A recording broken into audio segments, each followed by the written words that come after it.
Yes, although you may not believe it, I am death.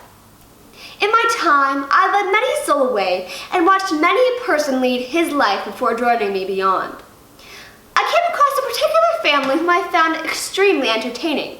This family is called the Bundrins, and if it had not for their hearts pumping blood, I wouldn't know how to differentiate between them and the dead. 10 days ago, Addie Bundrin finally joined me in person. She'd been with me for a long time in spirit and mind, but never fully here, you see, until then. I watched her family and friends, and I'm excited to see how they react to her death, and how exactly, upon making a decision about me, death itself, they show their true morals and character.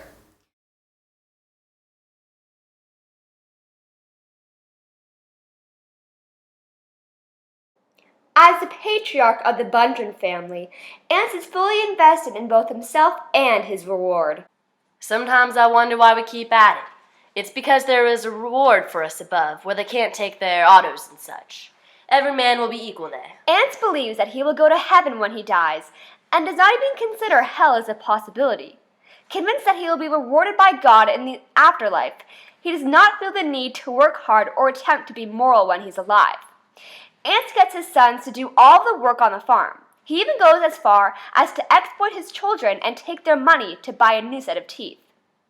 Ance takes the promise of heavenly rewards for granted, assuming death will compensate for his lazy and despicable behavior in his life.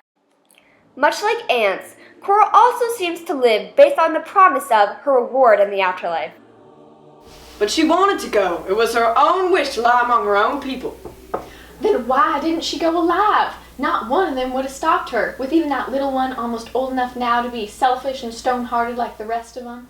I have tried to live right in the sight of God and man for the honor and comfort of my Christian husband and my Christian children, so that when I lay me down in the consciousness of my duty and reward, I will be surrounded by loving faces, carrying the farewell kiss of each of my loved ones into my reward. Cora believes in both a heaven and a hell. Cora's expectation about death is that she will be rewarded in heaven, but is always tinged with the knowledge that some may earn eternal damnation.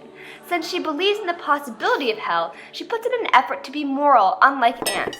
Her expectations about death, heaven with a chance of hell, inform her morals while she lives as she tries to behave in accordance with biblical values of her time. Cora serves as Addie's foil. The juxtaposition of their morals and expectations about death highlights how unusual Addie's views are. As Faulkner moves to convey Addie's point of view on death, he gives her the unique perspective that death is an escape from her life.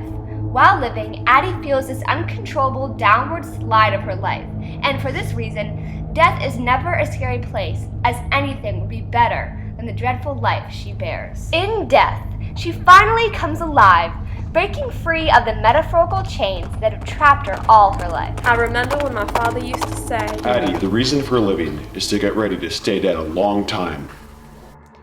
This is the philosophy that Addie lives with for the rest of her life, and why she has her values and morals.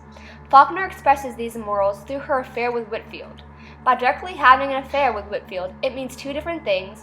One, Addie craves control in her life that she isn't getting through any sorts of words, so she resorts to action to find this control.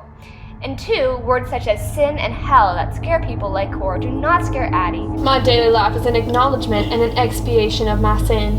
Who are you to say what sin is and what is not sin? It is the Lord's part to judge, and ours to praise His mercy and His holy name in hearing of our fellow mortals. Just because you have sin in your heart, and just because your life is hard, is no sign that the Lord's grace is absolving you. I know my own sin. I know I deserve my punishment. I do not begrudge it. Like Addie, Dar regards death as a state of being, but believes instead that after death one ceases to exist. in a strange room you must empty yourself for sleep. And before you're emptied for sleep, what are you? And when you're emptied for sleep, you are not. And when you are filled with sleep, you never were. I don't know what I am. Jules knows he is, because he does not know what he does not know whether he is or not. Yet the wagon is, because when the wagon was, Addie Bundrin will not be. And so if I'm not emptied yet, I am is. She's gonna die When is she gonna die? before we get back. Then why are you taking Jewel? I need him to help me load. Darrell comes to the conclusion that upon death, the departed cease to exist entirely. This is why he burns the barn with Addie in it to prevent the Bundrens from continuing their journey to bury her in Jefferson. He believes that since she does not exist anymore, the family does not need to fulfill her wishes. This is also seen when Darrell decides to take Jewel into town instead of staying with his dying mother.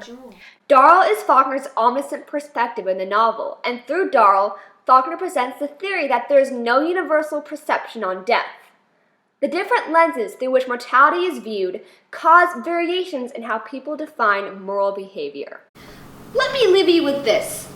As David Grohl said in The Man Who Fooled Himself, you cannot avoid mortality, but you can choose your way of meeting it. And that is the best any man can hope for. In other words, I, death, can be anything you wish me to be, whether you fear me or love me. No matter what, we all must die eventually. How you choose to see your ultimate demise may influence how you choose to live, and how you choose to live, well, that's up to you. Whatever the case, choose wisely.